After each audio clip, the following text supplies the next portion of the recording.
ಇದು ಕೇವಲ ಒಂದು ಕಥೆಯಲ್ಲ, ಇದು ಸಾವಿರಾರು ವರ್ಷಗಳಿಂದ ಮಾನವನ ಹೃದಯವನ್ನು ಕಾಡುತ್ತಿರುವ ಧರ್ಮ ಮತ್ತು ಅಧರ್ಮದ ಮಹಾಯುದ್ಧ. ಇಲ್ಲಿ ದೇವತೆಗಳೂ ಇದ್ದಾರೆ, ದೈತ್ಯರೂ ಇದ್ದಾರೆ, ಮಹಾನ್ ವೀರರೂ ಇದ್ದಾರೆ, ಭೀಕರ ತಪ್ಪು ಮಾಡಿದವರೂ ಇದ್ದಾರೆ. ಸ್ನೇಹ, ದ್ವೇಷ, ತ್ಯಾಗ, ಅಹಂಕಾರ, ಪ್ರೀತಿ, ಮೋಸ ಎಲ್ಲವೂ ಒಂದೇ ಕಥೆಯಲ್ಲಿ ಬೆರೆತು ಹೋಗಿದೆ. ಇದು ಮಹಾಭಾರತ.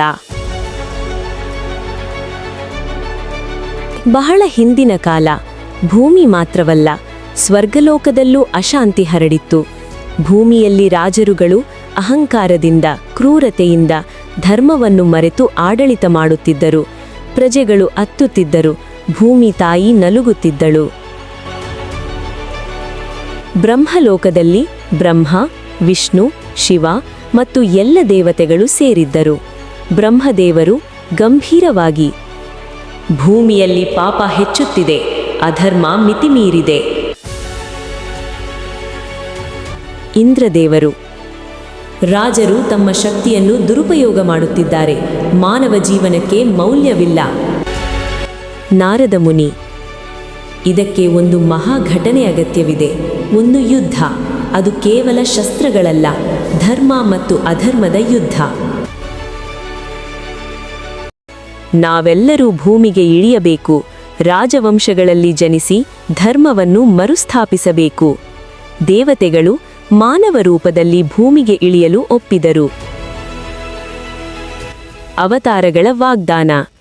ಧರ್ಮದೇವರು ಯುಧಿಷ್ಠಿರನಾಗಿ, ವಾಯುದೇವರು ಭೀಮನಾಗಿ, ಇಂದ್ರದೇವರು ಅರ್ಜುನನಾಗಿ, ಅಶ್ವಿನಿ ದೇವತೆಗಳು ನಕುಲ ಸಹದೇವರಾಗಿ, ಆದಿಶೇಷ ಭೀಷ್ಮನಾಗಿ ಮತ್ತು ವಿಷ್ಣು ಸ್ವತಃ ಶ್ರೀಕೃಷ್ಣನಾಗಿ.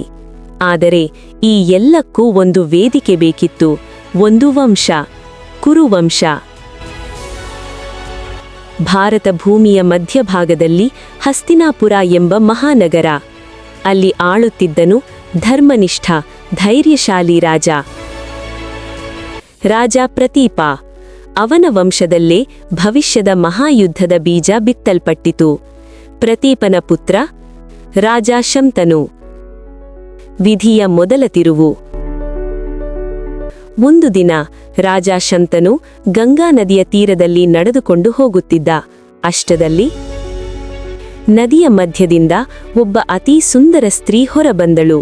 ಅವಳ ಮುಖದಲ್ಲಿ ಶಾಂತಿ, ಕಣ್ಣಲ್ಲಿ ರಹಸ್ಯ, ದೇಹದಲ್ಲಿ ದಿವ್ಯಕಾಂತಿ. ಶಂತನು ಮನಸ್ಸಿನಲ್ಲಿ, ಇವಳು ಮಾನವಳಲ್ಲ. ಗಂಗಾ, ನಾನು ನಿಮ್ಮನ್ನು ವಿವಾಹವಾಗಲು ಒಪ್ಪುತ್ತೇನೆ, ಆದರೆ ಒಂದು ಷರತ್ತು. ನಾನು ಮಾಡುವ ಯಾವ ಕೆಲಸಕ್ಕೂ ನೀವು ಪ್ರಶ್ನೆ ಕೇಳಬಾರದು. ಶಂತನು ಆ ಷರತ್ತನ್ನು ಒಪ್ಪಿಕೊಂಡನು. ಆ ವಿವಾಹ ಪ್ರೇಮದಿಂದ ಆರಂಭವಾದರೂ ಅದರಲ್ಲಿ ವಿಧಿಯ ಕತ್ತಲು ಅಡಗಿತ್ತು. ಗಂಗಾ ಒಬ್ಬೊಬ್ಬ ಮಗುವನ್ನು ಹೆತ್ತು ಒಬ್ಬೊಬ್ಬರನ್ನು ನದಿಗೆ ಎಸೆದಾಗ ರಾಜ ಶಂತನು ಮೌನವಾಗಿಯೇ ನೋಡುತ್ತಿದ್ದ. ಆದರೆ 8ನೇ ಮಗುವಿನ ಸಮಯದಲ್ಲಿ ವಿಧಿ ತಿರುವು ತಾಳುತ್ತದೆ.